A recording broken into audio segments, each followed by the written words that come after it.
Bonjour à tous. Cette semaine, vous terminez sûrement pour la plupart d'entre vous vos partiels. Alors, on vous a préparé de quoi ne pas vous ennuyer dans cette émission. Ah ouais? Genre quoi? Ah bah, c'est simple, on va déjà commencer par visionner la toute dernière chronique de Cécile. Et il va y avoir des surprises? Oh oui! Bonjour, venez à la TV. Pour ma dernière chronique musique, déjà je vous fais venir chez moi, vous pouvez avoir ce privilège-là. Et j'ai mis le même t-shirt aussi que la première fois que j'ai fait une chronique. Mais surtout, au fait, je tenais, en tant que chroniqueuse musique, à vous chanter une chanson. Bon, j'ai longtemps hésité. J'y crois encore, on est vivant tant qu'on est fort, on a la rage d'y croire encore, la rage au ventre. Le lundi au soleil, c'est une chance qu'on n'aura jamais, chaque fois c'est pareil.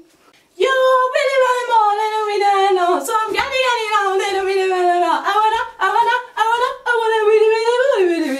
ah. Bon, et puis après mûre réflexion quand même, je me suis dit que j'allais m'éviter ça. Et puis je me suis dit aussi que j'aime beaucoup le rap et que j'ai jamais fait de chronique musique sur ça. Donc voilà, c'est décidé. Je vais rapper pour vous. Non, mais parce qu'aujourd'hui, le public, si tu l'écoutes, tu vas pas loin, hein, tu ferais même plutôt marche arrière. Non, c'est vrai, il est pas clair, il veut une chose et son contraire, tu sais, il veut un album qui déchire, mais que personne connaît, un album pas connu, mais qui déchire, un truc introuvable, mais que lui, il a trouvé. Ils font tout pour te faire connaître, et une fois que t'es connu, ils t'aiment plus. Bon, en même temps, hein, les artistes, c'est pas mieux, hein, tous là à courir après leurs petits albums, leurs promos, leurs distribs, hein, à tous gratter tout ce qu'ils peuvent sur le mouvement, alors qu'ils le ralentissent lentement, jusqu'au jour où il y aura plus rien, fini le mouvement. Parce que eux, franchement, personnellement, qu'est-ce qu'ils apportent au mouvement, en disant que le rap c'était mieux avant? Avant quoi déjà, hein? Si tu dis pas ça, c'est comme si t'avais rien dit, alors te fatigue pas, dis-le pas, hein? C'est comme si je disais quelle est la différence entre un hamburger. Tu vois bien qu'il y a un problème, en plus de dire, je sais pas, le rap. Pourquoi pas, assume-toi, dis mon rap, ma vision, ma définition. Et le mec en face, il pourrait te dire, bah putain, moi c'est tout le contraire. Et il y aurait 2 fois plus de rap de qualité sur terre. Au lieu de ça, on fait tous notre petit chocolat, en oubliant qu'il y aura toujours un gars pour préférer la vanille dégueulasse du mec d'en face. On en est là, dans le rap, aujourd'hui. Sympa ce petit rap. Elle a de l'avenir, la petite. On souhaite d'ailleurs tout plein de bonnes choses à Cécile pour la suite. Bon, et maintenant, il y a qui? Ça fait longtemps qu'on n'a pas entendu parler de spectacle. Ah bah, justement, c'est au tour de Julie qui va nous présenter le Festivaire.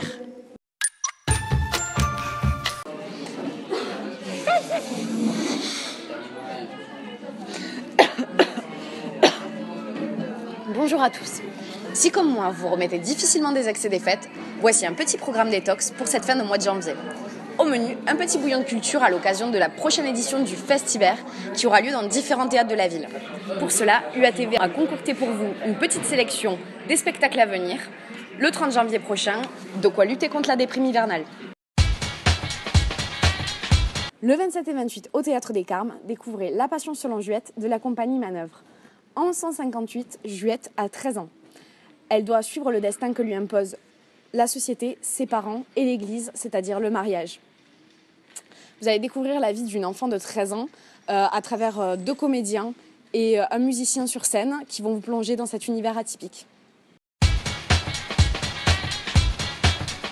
Le 31 janvier et le 2 février, découvrez notre petit chouchou, la pièce Macbeth, réinterprétée par la Société des écrans et la compagnie du Point C. Plongez dans l'univers onirique de Macbeth, une histoire qu'on raconte pour se faire peur au coin du feu.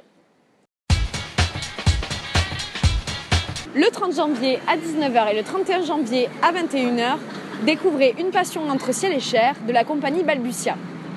Laissez-vous conter cette histoire du 12e entre Héloïse et Abelard, racontée par Christiane Singer. Ah, bah ça m'a donné envie tout ça. Je vais aller y faire un tour, tiens. Non, l'émission n'est pas encore finie, il y a encore Pierre-Olivier. Ah ouais, la première chronique média de l'année. Et d'ailleurs, en parlant de nouvelle année, sa chronique va nous faire un petit bilan de l'année dernière, un bilan l'année 2013. C'est pas très fun tout ça. Mais t'inquiète pas, je crois qu'il a trouvé le moyen de tous vous captiver. Salut à tous. Vous vous demandez sûrement ce qu'on fait dans une voiture? C'est facile. Aujourd'hui, on retourne en 2013. Alors accrochez-vous. But to understand the future, we have to go back in time.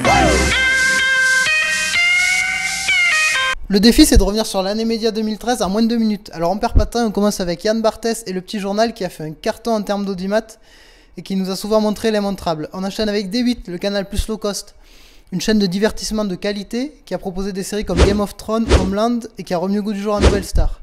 D8, c'est aussi Touche pas à mon poste, Exit les Nagui, De Chavannes et Castaldi. 2013, c'est définitivement l'année de Cyril Hanouna, l'animateur qui a remis au goût du jour les sardines de Patrick Sébastien. En 2013, c'était aussi l'année de Mediapart, le site d'information qui a fait beaucoup de révélations sur les affaires Bettencourt, Tapi ou Karachi, mais aussi et surtout sur l'affaire Cahuzac et les informations sur son compte secret en Suisse, qui ont permis aussi d'acquérir un certain crédit. Edoui Plenel est devenu une personnalité incontournable, en témoigne son clash avec Jean-Michel Apathy. Les clashs justement, on en a eu beaucoup en 2013. Bien sûr, le plus marquant, c'est celui entre les deux rappeurs Booba et Lafouine, dont on ne sait toujours pas s'il était destiné à faire la promotion des albums. Il y a aussi eu beaucoup de clashs à la télévision, que ce soit entre Hanouna et Arthur, ou alors Laurent Baffy qui a traité Jérémy Michalak de petit con. Pour ce qui est de la presse, 2013 reste une année de crise, les ventes ont continué de baisser, mais des magazines comme Valeurs Actuelles ou Vanity Fair ont su tirer leur épingle du jeu. Le Washington Post est désormais disponible en ligne et connaît un grand succès. La question est donc de savoir si le papier sera sauvé par le web en 2014. Le web justement, avec le live tweet sur les émissions qui est en plein essor, le site de vidéo en ligne YouTube qui connaît un grand succès, et bien sûr le zapping qui reste encore et toujours un rendez-vous quotidien. C'est impossible, je viens de te renvoyer vers le futur. Oui, je sais, vous m'avez... Bon alors, cette nouvelle semaine 2014 nous réserve quoi? Ah, bah puisque tu en parles, ce samedi 18 janvier, Le Bal et la Belle au Bois dormant se tiendra à l'Opéra-Théâtre du Grand Avignon à 18h sur une chorégraphie d'Éric Belot. Chouette! Mais sinon, il n'y a pas d'autre chose aussi qui se passe sur Avignon? Si, il y a aussi le SNAS, le Séminaire National des Arts et de la Culture étudiante, qui se tiendra les 31 janvier et les 1er et 2 février. Ah, cool! Et j'aimerais trop y aller, mais comment on fait? Et il y a encore des places? Oui, il est toujours temps de vous y inscrire sur le site de la FAGE. Ah ben voilà, eh ben on va faire comme ça. Ah, et n'oubliez pas que les reportages sur la compagnie Café Brasil sont en ligne sur notre chaîne YouTube. Ah ouais, je vais aller la revoir, tiens. Bon, c'est pas tout ça, mais je dois vraiment y aller là. Ok, alors on se dit à la semaine prochaine à la même heure. Le lundi...